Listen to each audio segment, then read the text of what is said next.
Hey y'all, we're back with another video, and I'm gonna be playing with my hair a lot in this video because this video is about hair. Not necessarily false hair, but hair. So got a story to tell you about some things that I've been through. Anyways, but like seriously, I have a story to share with you guys, and mostly for the Black community. I think this one is specific to us. I've mentioned in a couple videos how I've been working at a specific place and I've been told to tame my hair, and how that maybe had affected me or how I felt about it. And in school, I actually had to do an assignment, and one of the topics that we could select from was body image. So I chose body image, and body image, as we all know, isn't just about our physical appearance from our neck down. It can be your face, your complexion, so how dark you are, how light you are. It could be the texture of your hair, the size of your foot, the size of your hands, like anything that you don't like, your shape, your butt is too big, your butt is too small, your breasts are too big, your breasts are too small, male insecurities, as in the size of their, exactly. So I was talking about body image as it pertains to the Black community, and as I am a female, I spoke specifically from the view of a Black female. And I actually went in on hair. So I had to talk about it in a lot of sense, in the biological, psychological, social, and cultural, those 4 areas, right? So our biology as Black people, most of us come out with curly, kinky, nappy type of hair, right? So we have afros. Some of us have straightened our hair. It can be really black, jet black, really light, all that type of stuff. And I spoke about it from the standpoint of, because as you guys know, I migrated to Canada. Growing up in Jamaica, all of us, my friends and I, we had the similar hairstyles. You'd have some bubbles in your hair, you'd have scrunchy, you'd have some beads going down. Your mom would probably plait your hair or cane roll your hair or whatever the case may be. But all of our hair was essentially the same. You may have a few that would have an extensions, but it was always like still age appropriate extensions so that it would look like the rest of our hairstyles. And then I came to Canada, right? So Black girl from Jamaica, our hair all looking the same. I'm seeing everything the same. And not to say that I hadn't like traveled, because I went to the States a lot, so I saw other cultures and all that stuff. That's not the point I'm getting at. So just follow the story, okay? So come to Canada now, and the type of hairstyles that my mom was giving me, which was age appropriate, somehow, and this could just be myself, wasn't deemed appropriate at the school I was going to at the time. It was like, why does her hairstyle look like that? Like, why does she have bubbles in her hair? Because like bubbles is for like really like young kids. I was like 12, and anyways, so there was that. I had to now go home to my mom and look at her and say, I don't want this type of hairstyle anymore. I want something like this. I want something like that. And trying to now, I guess, switch to the culture that was here in Canada, where the different styles that these Black girls had here. And as life progressed, like I really love my hair, like my natural hair. I love it. It's not super thick. It's an appropriate length. It's manageable. I can catch it up in one, high bun, low bun, anytime. It's very easygoing. When water touches it, it shrinks like crazy. That's probably the only thing that annoys me sometimes, because like I might have a good hairstyle and then it rains and I'm like, but why? Or I might straighten my hair and then the temperature in the house I'm in or just outside just gets a little too hot, and I go swiftly from a straightened hairstyle to a fro. I can also insert some pictures because my hair is rude. Like my hair is very rude. Anyways, so along the the topic of hair, when I got to the social aspect, I spoke a lot about how there's been a recent switch in society, but a lot of times, at least when I was growing up, it was better, quote unquote, if your hair was straight, right? Not a lot of people were wearing their afros. Not a lot of people had permed their hair or creamed their hair to make it straight so that all they got to do is wake up and go, right? And I've always been natural. I may have dyed my hair a couple times, but I've never permed my hair. It's not something I ever really wanted to do. And going back to the workplace incident, I spoke about that in my paper as well, just the fact that I love my hair so much, but I was in a society where my hairstyle was never deemed appropriate, which made me second guess the hairstyle I would wear to an interview. It made me second guess the hairstyle I would have sitting in the back pew versus standing on the pulpit. If I have a presentation to do at school, I would have to second guess everything because I didn't want my hairstyle to be a deterrence. So like in the church setting, I didn't want someone to see my hairstyle and then all of a sudden they're so focused on my hair that they're missing the message that may be in what I'm saying or what's happening throughout the day. And that all of this became really evident outside of what happened, I think it was like 2014 at that job when I was before I went to my interview for the new job that I have. A friend of mine actually called me and she was like, I have an interview. What do I do with my hair?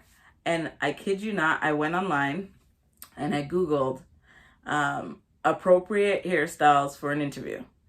And then, I got a lot of pictures and then I had to put black girl, for our type of hair.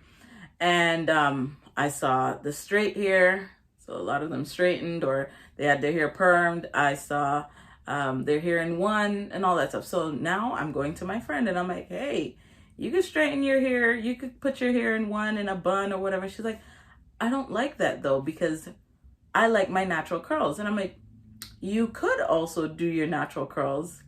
But then as soon as she said that, she said, but would it be appropriate or would it be okay? You know what I mean? Would I still have the same receptiveness if my hair was straight versus me going there with my hair curly and with it being an afro? And I kind of think it's so sad that because this was recent, that we are still in this space where as Black women, depending on the job, we second guess it, or depending on where we're going, we have to ensure that we're not going outside with our, and I like this term that my husband has coined, under wig hairstyle.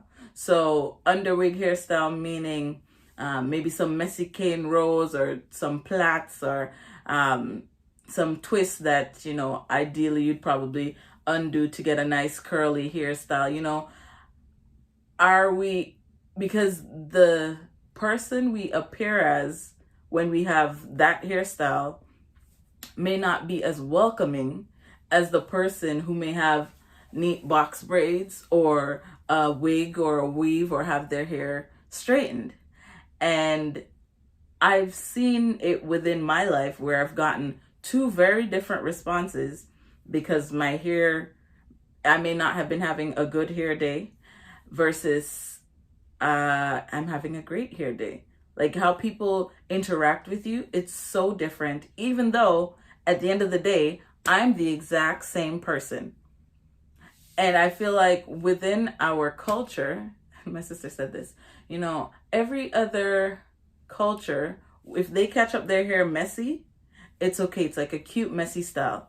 But for us as Black people, a lot of times, instead of doing the messy bun, we have to get the gel and gel down the hair and do all of this stuff with our edges, because if our hair is lifting up, then what does that say about ourselves and our hair?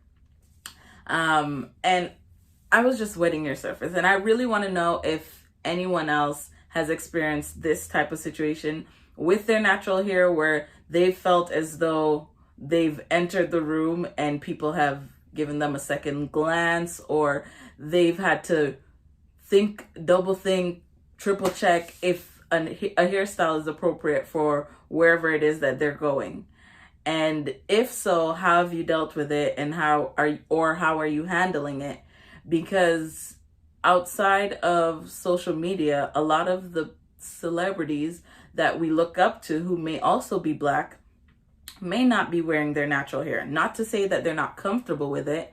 It's just that depending on what's taking place or what role they're doing or the photo shoot that they have to attend, they have to have a certain type of hairstyle. And I remember Tia and Tamara, they said that the reason why they straightened their hair in the latter seasons of Sister Sister was because they were being told that they needed to. And then after Sister Sister, when they were going into different roles, people told them that they would appreciate if their hair was straightened or if it was straight. And then a couple years later, and you guys can Google this because this is all online, they cut their hair because they wanted back their natural curls, and they realized that, you know what, my curls are a part of who I am. And if someone wants me to play a role in a movie or a show, whether my hair is straight or curly, they're still getting the essence of who I am, which is the actress, you know? So if you know that I have the skills and I can act, does it really matter if my hair is curly or straight? So if I come to you with a resume and I have all the points down packed, does it really matter, or should it really matter that my hair is curly and not straight? Should it matter that I have a puff in my hair as opposed to a bun, or a puff as opposed to my hair being straight? Right? And I know a lot of these things are also generational, because I remember the first time I went to an interview and I wasn't wearing black and white, and my parents had a fit. They're like, you're supposed to wear black and white to an interview, or you're supposed to wear like a button-down shirt and a blazer and have on a skirt and put on some stockings. And I said, no, like I'll just wear a pants and an appropriate shirt or top. You know what I mean? So I know that some of these things, it's what we've heard from our parents where they're like, you know what, because they've experienced it as well.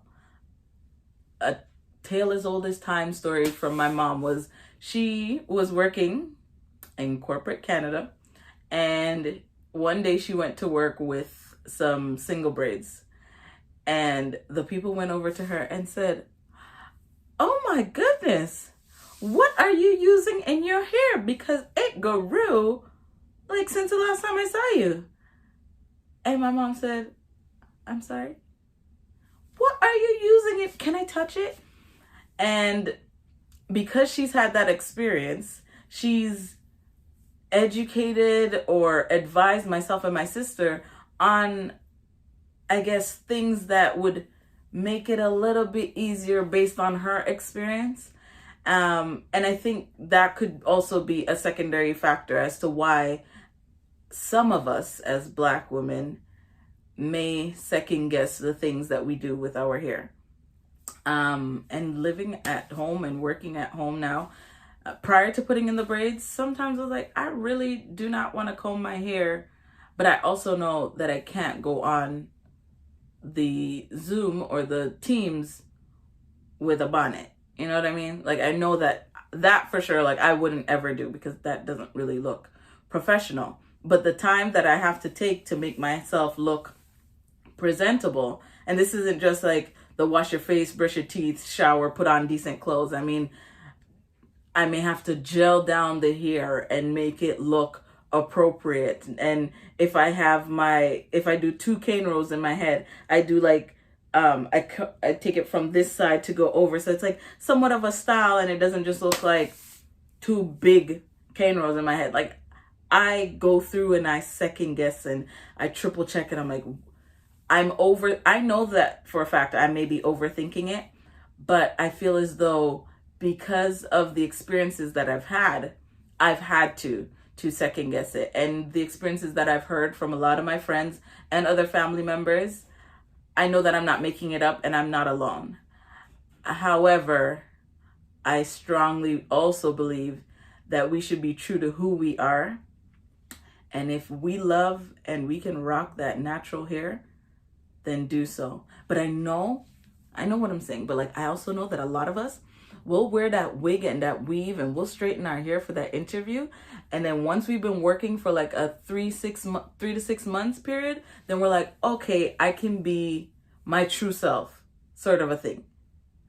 Again, let me know in the comment sections if I'm wrong, but I really believe that what I'm saying is true. But I won't know if you disagree unless you say it. So let me know if you've experienced this, if you've done it, if you've worn the wig and the weave and straightened your hair for an interview. And then now that you're at the job, you're like, well, my work ethic has proven that I'm worthy. So now I'll just do my hair however. Let me know. Let me know in the comment section. But that's all I have to say on the hair issue for right now. Because I mean, I love my hair. All aspects of my hair. The purchased hair and the hair that grows from my scalp, child. So let me know if you have a story that you'd like to share. Put it in the comment section because I do read it. And again, thank you so much for joining us today on That's Just TMI. Don't forget to like, share, comment, and subscribe. Click the bell so you stay notified when we drop a new video. And I promise you, more videos to come. I have it in my schedule now. I can actually record videos and do homework and work for the people. Okay. So see you in our next video. Bye. Here at That's Just TMI. Don't forget to follow us on social media, on Instagram and Facebook. Also, don't forget to like, share, comment, and subscribe. Click the bell so you're notified when we drop another video. Till next time, bye!